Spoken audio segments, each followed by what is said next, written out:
Good morning, Anchorage, Alaska, the lower 48, and the rest of the world. This is Bruce Lindquist with his podcast, Wonderful Counselor. The title of this mini-series is The Preacher's Kid That Fought Like the Devil. If you haven't listened to episode 1, The Prayer, 2, It Happened One Night, 3, The Sacrifice, I encourage you to do so. Now the time has arrived for episode 4, Am I My Brother's Keeper? If you are willing, close your eyes. Unless you're driving, then please don't close your eyes. It's the year 1953, and it's time to use that God-given imagination of yours. Ready? Bang! The sound of a concussive blast from the gun fired echoed through the house, up the rickety stairs, to where two young boys, Rig, age 7, and Jos, age 5, and their dog, were waiting for their big brother, Big Bo, to return. Shadow the black lab could smell the blood and hear the muffled movements of the dragging body, and immediately blocked the boys from going down the stairs. The boys knew from experience when Shadow did this, it meant to stay put, and they heeded the nonverbal command. Shadow patted down the steps to confirm with his eyes what his senses told him. He entered the kitchen adjacent to the living room and saw the boy's dad, or what was left of his body, from the impact of the 12-gauge shotgun. There in the middle of the room was their mom, who had just bled out on the carpet floor from knife wounds, and there was Big Bo, all of 9 years, laying next to the wall, not moving. Shadow knew both parents were dead. He tried to revive Bo by nudging him with his nose and licking his face, but there was no movement. Shadow's eyes became sad. He sat on the floor, putting his head between his paws, and then ran up the stairs and motioned to Rig to follow him down, and for Jos to stay put. When Rig saw the carnage, he felt nothing for his dad, went to hug his mom, but Shadow pulled on his shirt sleeve and led him to Big Bo. Rig tried to wake him and held his brother and started crying. Shadow understood his feelings, but there wasn't time. He grabbed his shirt sleeve with his mouth, pulled him away, and led him back up the stairs, where Jos, with his big dark eyes, was waiting nervously. Rig gave the instructions, exercise, as they had been taught by Big Bo, with the code word Exodus, and Jos immediately went into the bathroom and started gathering supplies from the bags they had collected over the years. He got the clothes they would need, and then grabbed the pillows. Rig was already down in the kitchen, gathering all the non-perishable food items, cleaning supplies, filled jugs, as many as he could find with water, and of course got the first aid supplies. He went into the garage and gathered the camping supplies, the lantern, the makeshift tent, the sleeping bags, the hunting netting, and tore the screen off the outside back porch door and rolled it up for mosquito netting.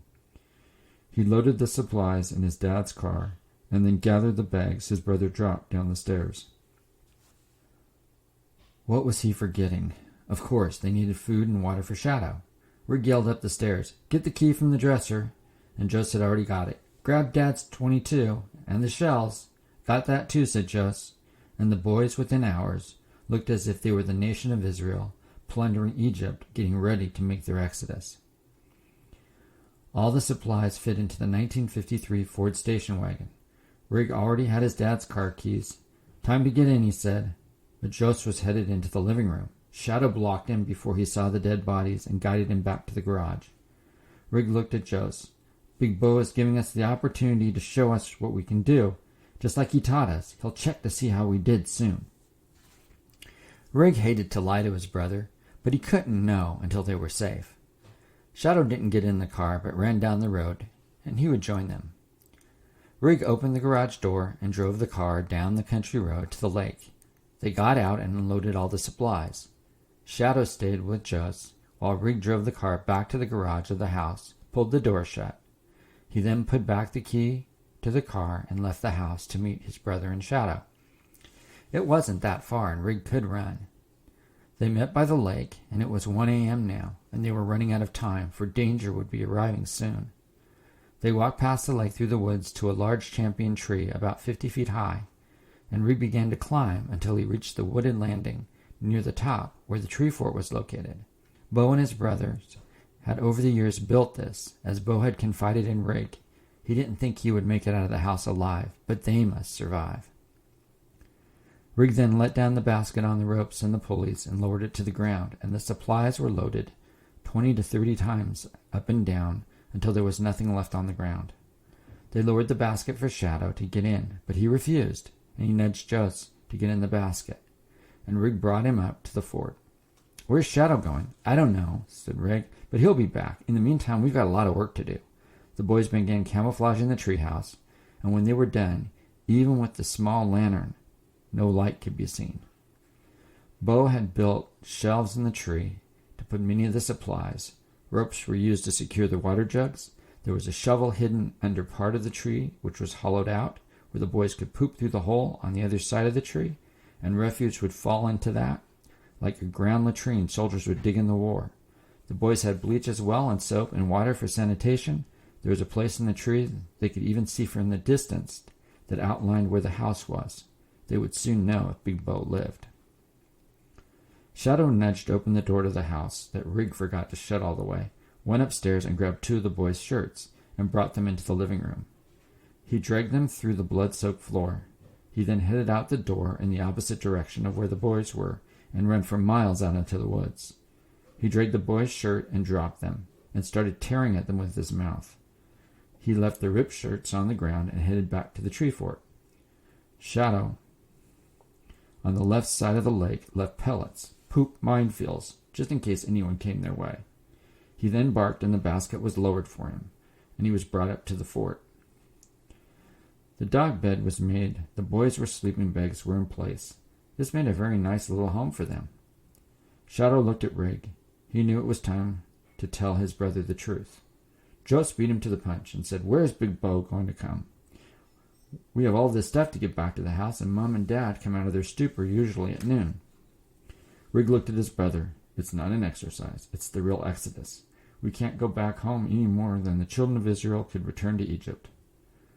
Rig thought to himself, Big Bo was right. He looked after us to the end.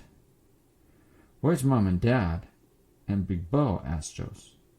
Shadow's eyes were getting sad again. Rig told him that Dad and Mom are dead. They killed each other. And Big Bo was on the floor, not moving. "We can't just leave him," said Joe.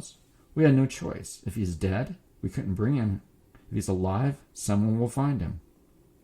"We have to stay here," said Rig. "We have supplies for a little over 2 weeks.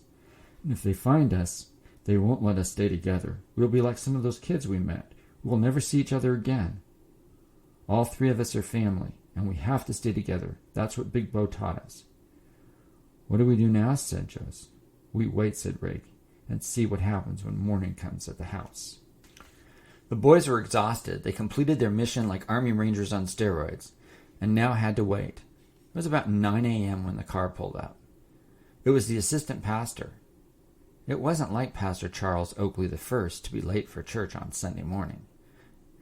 And when the pastor walked into the house, he ran back out, threw up. He ran back inside and got on the phone, and the local operator was about to receive a call that would cause her many sleepless nights. "Hello, this is the operator." "Maggie, this is Assistant Pastor Brown."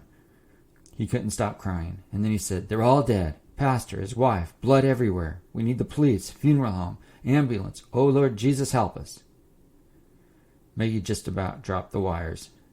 Then she plugged in. "We have an emergency," and the sleepy town woke up to its nightmare.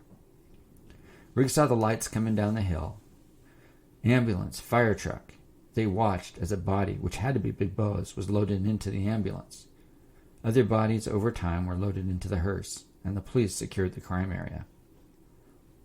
"Well," said Rig, "they got him. He's in an ambulance. That means he ain't dead," and he hugged his brother. Joe started to pray for his brother, and Rig joined him. Even Shadow knelt in reverence as they prayed. It took many hours, but someone finally realized, didn't the pastor have 2 other sons? And the search parties were formed. The locals brought in their hunting dogs to track them. The dogs smelt the boy's shirt and caught the scent, and off they were, dragging the search parties behind them. Shadow had strategically dropped the bloody shirts. The men searching said, examining the shirts, that it looked like a pack of coyotes had got to them, especially if they had already been wounded. Their blood would have brought them in for the kill. When the men got back to the house, they showed the rest of the searchers the bloody shirts, and they all went home feeling hopeless and numb. It took many days. The investigation ended as a double homicide and 2 boys killed by wild animals. The next week was the funeral service. The church, the prayers were lifted up for Big Bo. The house, it was locked and closed off, and the town folk, they went on to grieve for this family. It had been the first week, and the boys stayed in their tree fort. They ate, went potty, slept, talked, and prayed. Both boys hugged Shadow all through the night. Jost woke up one morning and said, "Bo will get us." Rig wasn't so sure. He had set his body that night, and he wasn't moving. He was thankful Jost didn't see the bodies and the blood.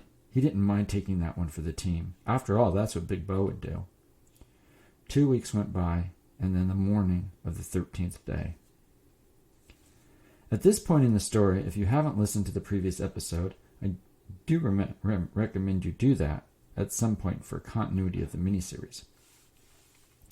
Big Bo looked at Yvette, his potential new mother, and said, "So Dad and Mom are dead. But what about my brothers, Rig and Jost?"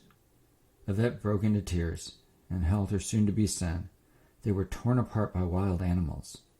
"So they're dead?" asked Big Bo. "Yes, I'm so sorry," said Yvette. Big Bo had his secrets, and he would use those for his advantage. His brothers' lives were at stake. "When will they let me go out of this hospital, Mama?" asked Big Bo. "They're filling out your discharge paperwork now," said Yvette. "So, Mama," asked Big Bo, "where's my new daddy?" Adon was back at the church preparing to comfort his wife when she returned. He couldn't go back into the children's hospital again. His faith got shook when he prayed for that child and their mom and dad. The all-night vigil at the little boy's bedside. He was certain the little boy would live, but he died. He was just 3 years old. The devastation on the parents was too much to bear, too close to home. He flashed back to a memory when he gave up believing in a God. His youngest sister was 7 then. He saw the whole thing, her crumpled body, the truck running into her, it dragging what was left of her under the chassis of the vehicle. It's then he didn't just lose his sister, but his dad and Mom's marriage fell apart. He lived with his dad, and his dad took to drinking, and he lost a sister, a mom, and for all intents and purposes, his dad. Although he found the Lord in the chapel much later in his life, this was one of those memories that haunted him. Adon was praying for Yvette's dad. The retired pastor came in church. He sensed the heavy-heartedness of his son-in-law. "How did you do it?" said Adon. "You've served the Lord so faithfully, and with so many people with their losses. How did you not lose your faith?" The old pastor touched the young pastor's arm. "Son," he said, "God's call isn't easy. Jesus was a man acquainted with grief. If you dare to love even a fraction like he does, your heart's going to hurt. You will have your garden moments, but in the end you'll trust God with your heart regardless of its condition at the time. You grieve with those that grieve and rejoice with those that rejoice. It takes the Holy Spirit, son, and the Father isn't afraid of us asking him the hard questions. He invites us to." Adon sighed. It's going to be heartbreaking for his wife and your daughter's heart when they unplug that boy today. "Well," said the old pastor, "God has the final word, and that wife of yours is like her mom. They can pray, and God listens." "What brings you to my neck of the woods this morning, Dad?" "Son, my wife has had dreams and visions she experienced in God in many ways I haven't. I found comfort in the scriptures that Jesus called me blessed when I believed and haven't seen, or even haven't felt. I had today my first vision. The Lord told me to share it with you, because it's for you." Adon looked at the old preacher and said, "I'm ready. What does the Lord have for me?" "You're going to be asked 3 questions. All of them you're to say yes to." Adon said, "How will I know that? People are asking me questions every day." "You will know. It will be that obvious to you." The pastor then hugged his son-in-law and left for home. Adon didn't know what to think, so he decided to pray, eat his lunch, the last thing he wanted for his wife to go to all this trouble to feed him and him not eat it. Yvette came into the church. She wasn't alone. A little boy was holding her hand. Adon stood up, and Yvette said, "This man is your new daddy, and he's a good man." Big Bo couldn't believe it. He was going to be the son of a preacher again? He knew he needed to act. I have 3 questions for you, he said to the man who his new dad may be. Adon couldn't believe his ears. Still, he needed proof. Big Bo said, "Can I see your Bible?" And Adon handed it to him. "Do you know, to pass time, I learned about names and their meanings. Your name means Adam. And Mama, your name means Eve. And where did you come out of, where did I come out of my coma, Mama?" "At Garden Memorial Children's Hospital," said Yvette. Now in Genesis, Adam and Eve were initially in the garden, and they had a son. And what was his name? "Cain," said Adon. "What did Cain say to God after being killed? To Abel, his brother?" asked Big Bo. "Am I my brother's keeper?" said Yvette.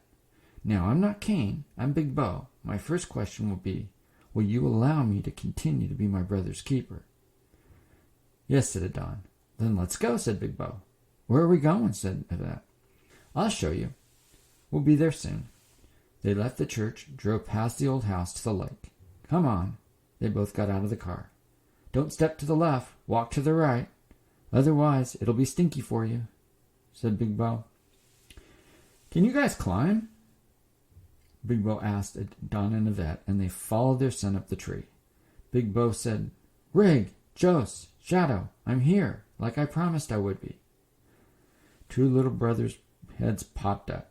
Shadow barked. Adon and Yvette couldn't believe their eyes as their brothers hugged. Big Bo introduced them. "This is Calvin Wrigley Oakley III, or Rig. This is Josiah Oakley IV, or Jos. And this, my brothers, is your new mama and daddy. You will never hurt any one of us, will you?" Adon and Yvette said, "No, we will not ever hurt you." Big Bo said, "My proper name is Calvin Bobby Oakley II, but the day you hurt them, I will be Cain." Third question, will you also adopt Shadow? Because we are a family, and to be with you, we are a package deal. Yvette looked at Calvin, her son, and remembered all the questions and conditions she put Adon through before he married her. It was like she was hearing her own voice back to her. Adon chuckled. "Our God has a sense of humor. I couldn't have missed this if I was hit by a 2x4. "Yes," they both said. They brought down all the supplies and clothes from the treehouse and loaded the car. "There's only one thing left to do before we go," said Calvin, and his brothers and Shadow were already headed for the dock, and they jumped in the lake and made a big splash. Adon and Yvette said, "Well, we're a family," and made a bigger splash than all of them when they hit the water. Join me in my next episode of Wonderful Counselor Podcast.